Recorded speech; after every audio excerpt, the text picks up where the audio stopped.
com isso a gente completou aqui o livro de Isaías, mas quando nós começamos a estudar este livro, eu não tinha o hábito de gravar esses estudos, né?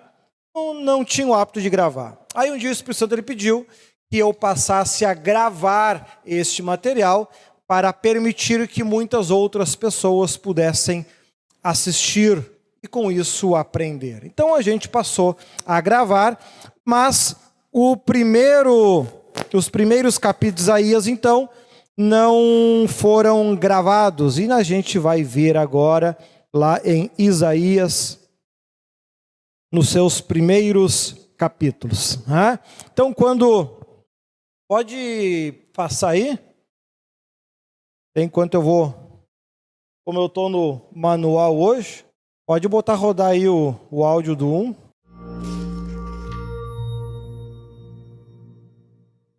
O livro do profeta Isaías.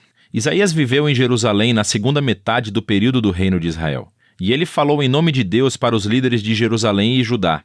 Ele falou primeiramente sobre o julgamento de Deus. Ele advertiu os líderes corruptos de Israel que a sua rebelião contra a aliança deles com Deus teria um custo. Que Deus usaria os grandes impérios da Assíria e depois da Babilônia para julgar Jerusalém, se eles persistissem na idolatria e na opressão dos pobres. Mas esse anúncio foi combinado com uma mensagem de esperança. Isaías acreditava profundamente que um dia Deus cumpriria todas as promessas da aliança. Que ele enviaria um rei da linhagem de Davi para estabelecer o reino de Deus. Lembre-se de 2 Samuel 7, que ele iria liderar Israel em obediência a todas as leis da aliança feitas no Monte Sinai. Lembre-se do capítulo 19 de Êxodo. E tudo isso aconteceu para que a bênção e a salvação de Deus fluíssem para todas as nações, como Deus prometeu a Abraão em Gênesis, capítulo 12. E é essa esperança que compeliu Isaías a falar contra a corrupção e a idolatria de Israel. Agora, o livro tem um conceito literário bastante complexo, mas há uma maneira simples de ver como tudo se encaixa. Os capítulos de 1 a 39 contêm 3 seções grandes que desenvolvem o aviso de Isaías sobre o julgamento de Israel. E tudo isso culmina em um evento no final do capítulo 39, a queda de Jerusalém e o exílio do povo para a Babilônia. Mas nos capítulos 1 a 39, há também uma mensagem de esperança de que, após o exílio, as promessas da aliança de Deus seriam cumpridas. E os capítulos 40 a 66 retomam a promessa de esperança e a desenvolvem ainda mais. Nesse vídeo, vamos nos concentrar nos capítulos de 1 a 39. A primeira parte principal focaliza a visão de julgamento e esperança de Isaías para Jerusalém. E começa quando Isaías acusa os líderes da cidade de rebelião da aliança, idolatria, injustiça. E Deus diz que ele vai julgar a cidade, enviando as nações para conquistar Israel.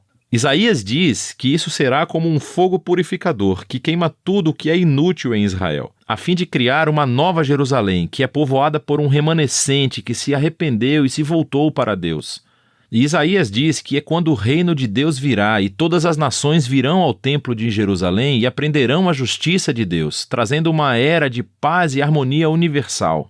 Agora, esse é o enredo básico do antigo julgamento purificador de Jerusalém na Nova Jerusalém. Isso será repetido várias vezes ao longo do livro, sendo preenchido com detalhes cada vez maiores. Assim, no centro dessa seção está a grande visão de Deus sentado em seu trono, no templo. E ele está cercado por essas criaturas celestiais que estão gritando que Deus é santo, santo, santo. Isaías percebe de repente o quão corrupto ele e o seu povo Israel são. E ele está certo de que ele será destruído pela santidade de Deus, mas isso não acontece. A santidade de Deus, na forma desse carvão ardente, vem e o queima, mas não para destruir. Pelo contrário, ele o purifica do seu pecado. E à medida que Isaías pondera sobre essa experiência estranha, Deus o comissiona com uma tarefa muito difícil. Ele deve continuar anunciando esse julgamento vindouro. Mas como Israel chegou a um ponto sem retorno, as suas advertências terão o efeito paradoxal de endurecer o coração das pessoas. Mas Isaías deve confiar no plano de Deus. Israel será cortado como uma árvore, deixado como um toco no campo. E esse toco será chamuscado e queimado. Mas, depois de toda aquela queimação, Deus diz que esse toco fumegante é uma semente santa que sobreviverá no futuro. E é um pequeno sinal de esperança, mas quem ou o que é essa semente santa? O resto dessa sessão oferece uma resposta. Isaías confronta Acás, descendente de Davi e rei de Jerusalém, e anuncia a sua queda. Deus diz que é o grande império da Assíria que primeiro cortará Israel e devastará a terra. Mas há esperança. Por causa da promessa de Deus a Davi, ele enviará, após essa destruição, um novo rei chamado Emanuel, que significa Deus conosco. E o reino de Emanuel vai libertar o povo de Deus de impérios violentos e opressivos. E Isaías descreve esse rei vindouro como um pequeno broto de novo crescimento que emergirá do velho toco da família de Davi. É esse rei que é a semente santa do capítulo 6. E o rei será capacitado pelo Espírito de Deus para governar uma nova Jerusalém e trazer justiça para os pobres. E todas as nações procurarão esse rei messiânico para obter orientação. Seu reino transformará toda a criação, trazendo paz. Agora, você terminou os capítulos de 1 a 12 com uma boa impressão da mensagem de julgamento e esperança de Isaías. Mas quando tudo isso acontecerá? Isaías viu outro império surgindo após a Assíria. E essa é a Babilônia, que também atacaria Jerusalém e realmente conseguiria destruí-la. E isso nos leva às próximas sessões do livro. Então, primeiro temos uma grande coleção de poemas que exploram o julgamento e a esperança de Deus para as nações. Aprendemos, em primeiro lugar, sobre a queda da Babilônia e dos vizinhos de Israel. Isaías viu que o poder mundial da Assíria seria um dia substituído pelo Império da Babilônia, uma nação ainda mais destrutiva e arrogante. E os reis da Babilônia alegavam que eram maiores que todos os outros deuses, e assim Deus prometeu derrubar a Babilônia. E não apenas a Babilônia. Isaías prossegue listando os vizinhos de Israel, acusando-os do mesmo tipo de orgulho e injustiça, e prevê a sua derradeira ruína. Mas lembre-se que, para Isaías, o julgamento de Deus nunca é a palavra final para Israel ou para as nações. E isso leva à próxima sessão, com uma série de poemas que contam uma história de duas cidades. Há a cidade arrogante, que se exaltou acima de Deus e se tornou corrupta e injusta. Essa cidade é um arquétipo da humanidade rebelde, e é descrita com uma linguagem emprestada das descrições anteriores de Isaías sobre Jerusalém, Assíria e Babilônia, todas juntas. Essa cidade está destinada à ruína, e um dia ela será substituída pela nova Jerusalém, onde Deus reina sobre uma humanidade redimida de todas as nações, e não há mais morte ou sofrimento. Esses capítulos são o clímax dessa sessão e mostram como a mensagem de Isaías apontava para muito além do seu próprio dia. Foi uma mensagem para todos os que estão esperando por Deus para trazer a sua justiça sobre reinos violentos e opressivos, e trazer seu reino de justiça e paz e cura em amor.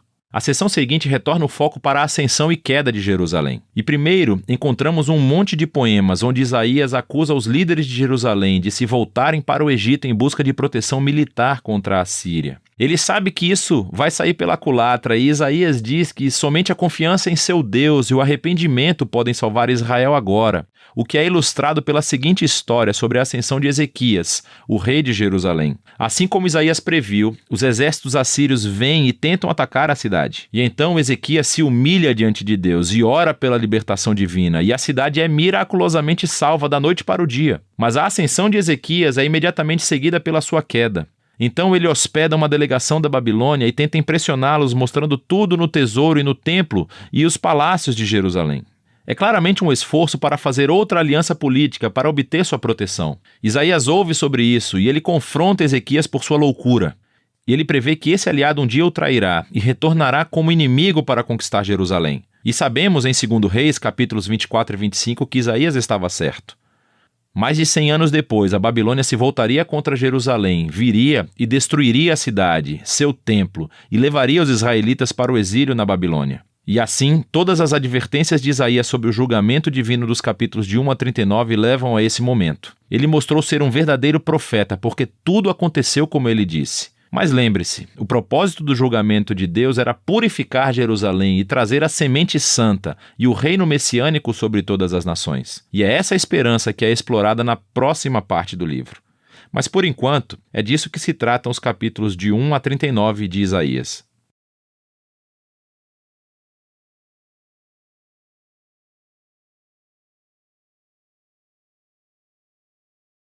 Este vídeo ele tem disponível aí no site www.ministériocristosenhor.com.br, aonde tem ali uma das séries, Projeto Bíblia. Então ele tem esses vídeos curtos de 5, 10 minutinhos no máximo, aonde ele traz um resumo de cada um dos livros da Bíblia. Há muito tempo atrás eu tive acesso a esse material, assisti aos vídeos, porém o que eles falavam de cada livro em alguns estava errado. Aí eu abandonei esse projeto Bíblia e não olhei mais. Aí há pouco tempo atrás eu tive acesso a ele de novo, eu olhei os vídeos e eles foram mudados, eles corrigiram. Algum dos vídeos já está na 6ª versão. Eles corrigiram e aquilo que eles falam de cada livro agora está certo.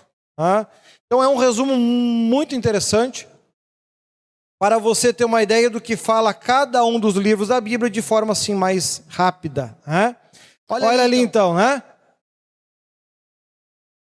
Então, olha só, Isaías, filho de Amós, não Amós o profeta vaqueiro. Lembra, a gente estudou Amós, que Amós ele cuidava de gado, de animais, né? Nem tinha histórico de profeta, ele nunca tinha estudado para ser profeta. Olha que interessante, né? No passado, a pessoa, para ser um profeta, ela tinha que estudar para isso. Ela tinha que ter a escolha de Deus e ainda ia estudar para isso. Às vezes as pessoas perguntam, mas para que eu vou estudar tanto assim a Bíblia se não tem necessidade? Eu nunca vou pregar, eu nunca vou iniciar, eu nunca vou ser profeta, eu nunca vou para o céu. De fato mesmo, não vai mesmo, né?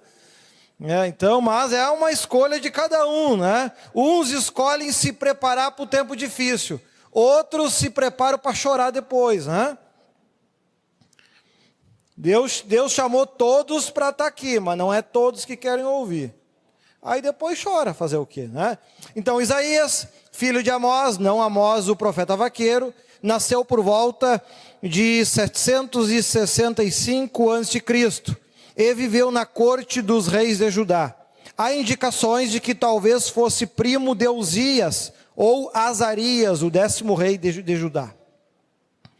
Escriba, escritor da lei e relator dos anais históricos da casa davídica. Olha que interessante, que lá no Novo Testamento, quando tu escuta escriba e fariseu, é encrenca.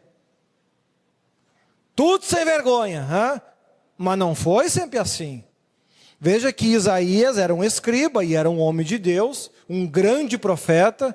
Eu acho que dos livros de profecias, este está entre os maiores do Antigo Testamento. O Salmos ele não é de profecias, ele é de louvor e orações, né? Então Isaías deve ser um dos maiores. Eu acho que Jeremias tem 50 e poucos capítulos, se não me engano. É um pouco menor, né? Escriba, escritor da lei e relator dos anais históricos da casa davídica. É o que escrevia a história, tudo o que acontecia. Tinha preeminência e liberdade suficiente para transitar próximo ao poder político e tomar conhecimento em primeira mão das políticas e estratégias do Estado monarca judeu.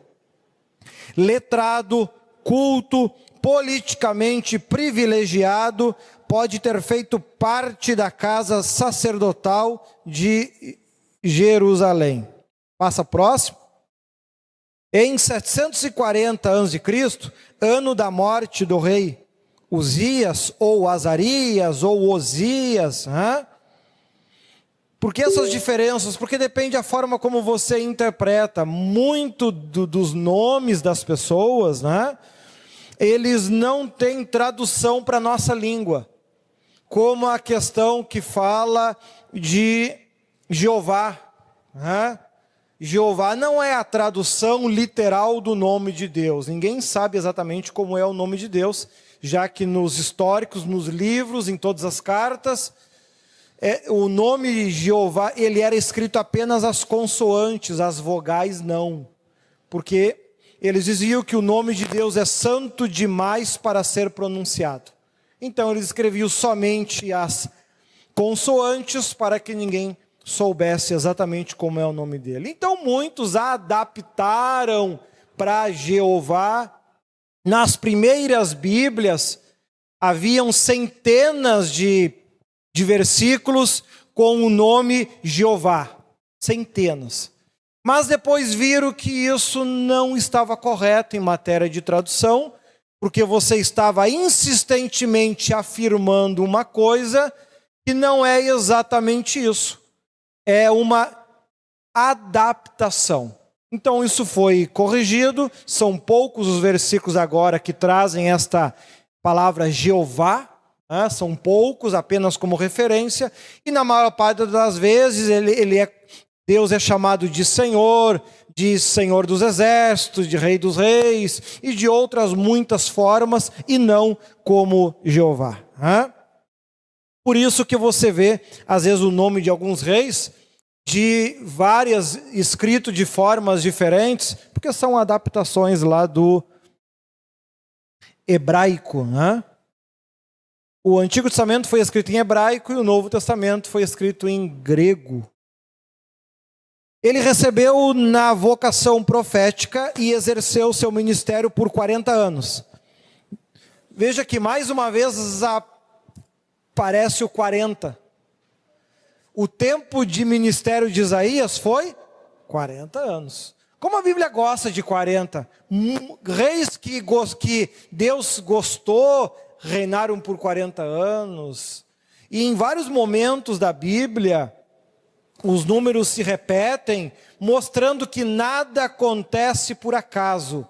Tudo foi devidamente planejado para acontecer por este tempo. Nada foi por acaso ou casualidade. Numa época de crescente ameaça que a Síria fazia pesar sobre os reinos de Israel e Judá, durante os reinados de Jotão, Acás e Ezequias. E provavelmente também durante seus últimos 8 anos de vida, sob a pressão maligna do reino de Manassés, que mandou cerrar Isaías ao meio, conforme Hebreus 11:37. Quando o profeta tinha 92 anos de idade, segundo um livro apócrifo do século, não sei das quantas, Vida dos Profetas, escrito por um anônimo judeu da Palestina. Isaías foi o primeiro profeta dos profetas maiores. Então veja que observe por que Deus, nestes fins de ciclos, ele sempre trabalha com muita tragédia, com muita morte, com muito sofrimento, porque o ser humano não entende outra língua. Ele até faz o que Deus quer, mas também continua fazendo aquilo que quer. Acaba fazendo as duas coisas ao mesmo tempo. É aquela história que falavam, de dia João, à noite Maria. Então tem muito crente que é meio que assim, ou seja, numa hora é crente, numa hora é bem ímpio, numa hora é bem crente, na hora bem ímpio. Isso é perigoso. Não viva assim,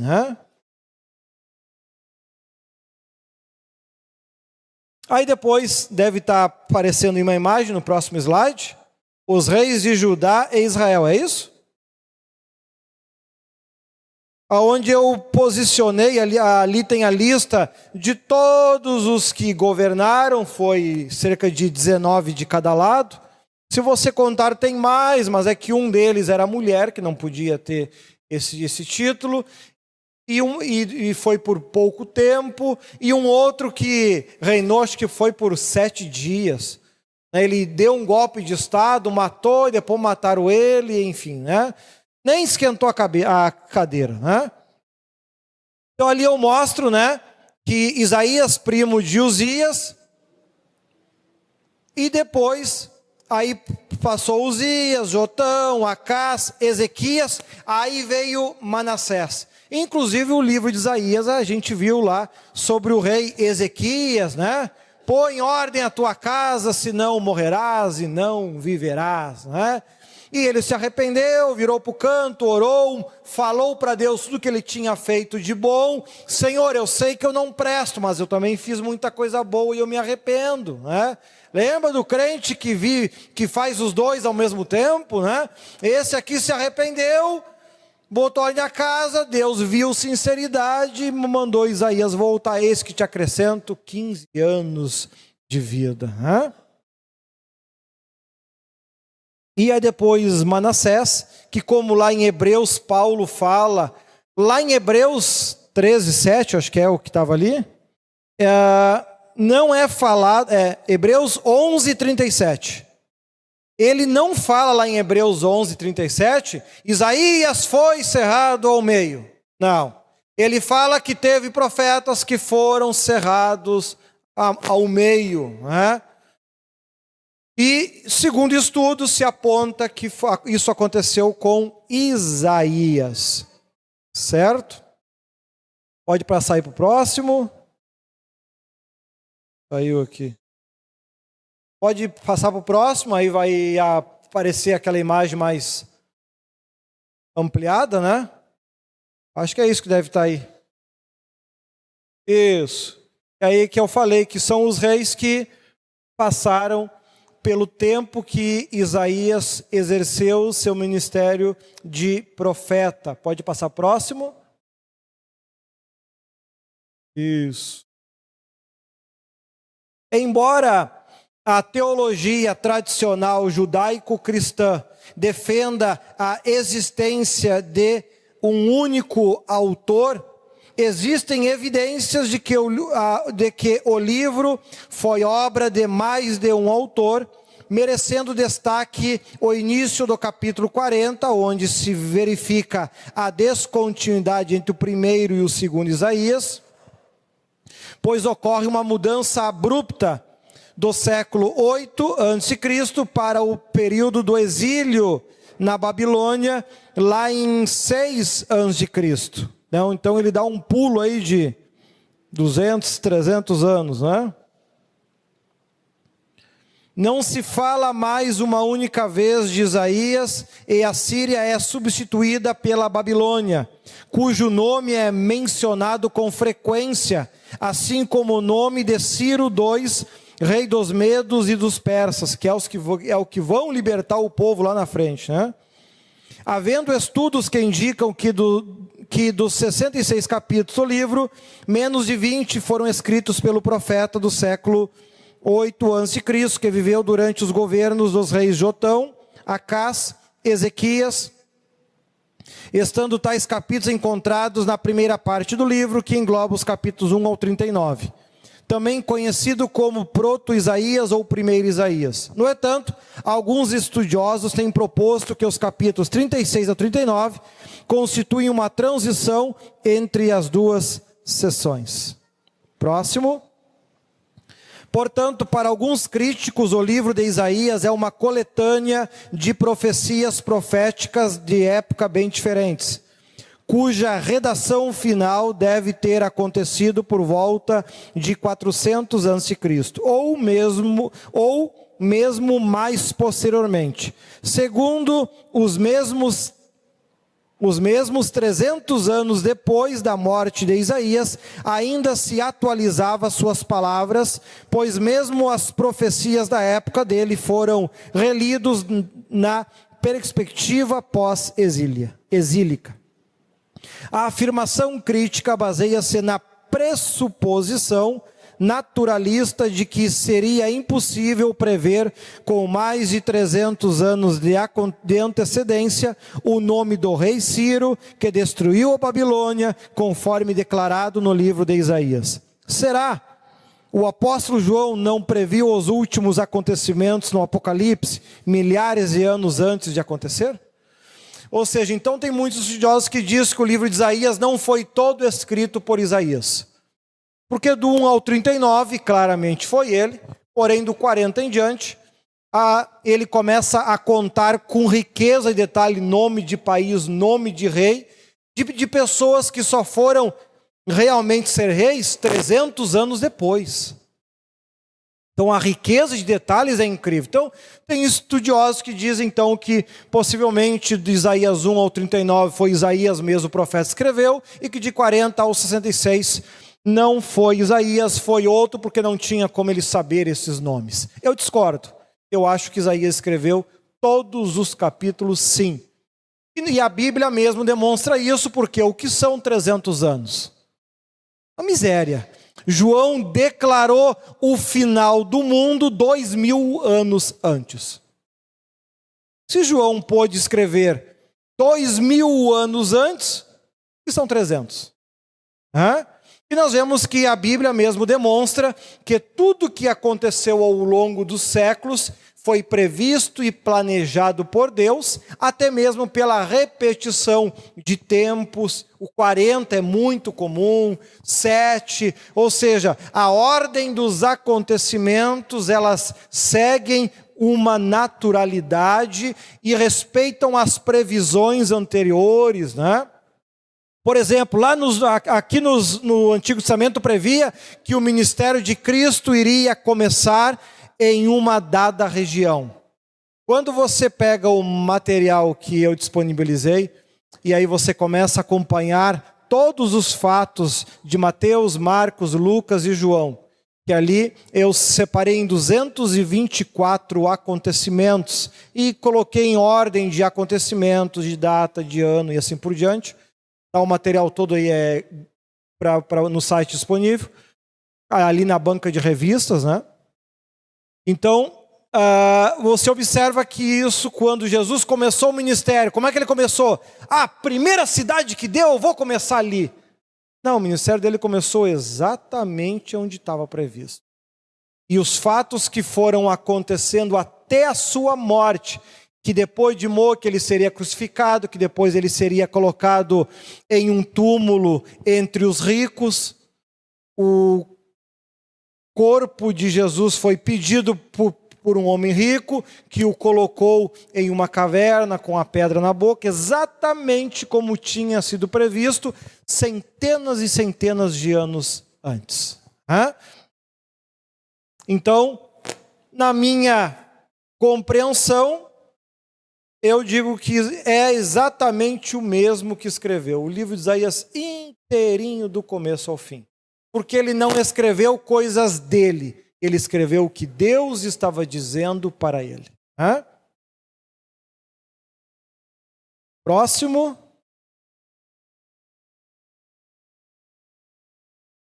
Porém, para outros estudiosos, verifica-se que antes dos séculos 20 e 11, nunca se questionou sobre a segunda sua crença, singularidade de autoria do livro de Isaías. Ou seja, no passado, onde se respeitava até os anos de 1800, 1900, nunca se questionou isso. Enquanto a Bíblia era levada na sua literalidade respeitada, nunca questionaram que Isaías era o autor disso. Foi vir para esses tempos modernos. Chegamos no tempo moderno, já começaram a levantar dúvidas sobre isso, sobre aquilo, sobre aquele outro. E vemos aí que o resultado desses levantamentos de dúvida é uma imensidão de igrejas, cada uma seguindo um caminho diferente, ensinando ensinamentos diferentes, doutrinas diferentes, pensamentos diferentes. Umas acreditam em demônio, até expulsa como nós, outras dizem que não existe. Tá, mas e os que estão expulsando demônios, se ele não existe, como é que estão? É falso. Ou seja, cada um se ilude do jeito que quer. Então é importante que a gente tenha cuidado com isso. Por exemplo, nos rolos de Isaías, conforme encontramos próximo ao Mar Morto, datados do 3º século a.C., a parte que se refere à divisão de autores afirmada por críticos, que seria do capítulo 40 em diante, não apresenta quaisquer alterações ou indicações na coluna de que o autor diferisse. É digno de nota que nesses escritos, a última linha do que hoje chamamos do capítulo 39 do livro de Isaías, é sucedida na mesma linha pelo que hoje chamamos de capítulo 40. Foi somente na Idade Média que os rolos tornaram-se livros e posteriormente foram divididos em capítulos e versículos. Portanto, segundo a evidência dos pergaminhos e rolos encontrados próximos ao Mar Morto, e para os copistas, os rolos possuem uma diferença de apenas 400 anos dos escritos originais. Não havia pluralidade de escritores dos livros. O que ele está dizendo com isso? Antigamente, as pessoas que faziam cópias, porque a impressora é uma invenção bem recente. Como é que se fazia a cópia de um documento, de uma Bíblia antigamente? Na mão. E um cuidado extremo que aqueles que se dedicavam a fazer essas cópias era que a cópia tinha que ser perfeitamente igual ao original, porque senão a pessoa que estava copiando seria castigada por Deus por isso. E levavam a sério isso. Então as cópias eram cuidadosamente feitas exatamente do mesmo jeito que o original. E quando se mudava de autor, por exemplo, o livro dos Salmos, que são muitos autores, né? Lá está indicado Salmo de Davi, Salmo de Moisés. Já leu o Salmo de Moisés lá? E outros tantos escritores, né? É um livro que tem, de um capítulo para o outro, chega a ter 1000 anos de diferença. Porque é uma aglomeração de textos, de ensinamentos. Né? O que não acontece aqui com Isaías. Então, antes que te convençam que não foi um só que escreveu Isaías, olha, não faz sentido isso. Para os que defendem a unicidade da escrita do livro de Isaías, os copistas, se soubessem que havia mais de um escritor, assim declarariam e fariam uma clara divisão das partes do livro, assim como ocorre no que temos hoje, compilado dos livros de Salmos e Provérbios, que nem eu estava falando. Outro fator que, para os defensores de que Isaías é o único escritor do livro, que hoje leva seu nome, é de que, segundo a tradição judaica, em hipótese alguma os copistas poderiam substituir palavras ou trocar seu significado. O cuidado ao fazer as cópias era muito grande, havendo revisores para o trabalho. Os copistas acreditavam que, se alterassem os escritos, poderiam sofrer maldições divinas. Olha aquilo que eu estava comentando. Porém, é de unânime concordância de que os erros gramaticais são, de fato, encontrados, porém, não de sentido.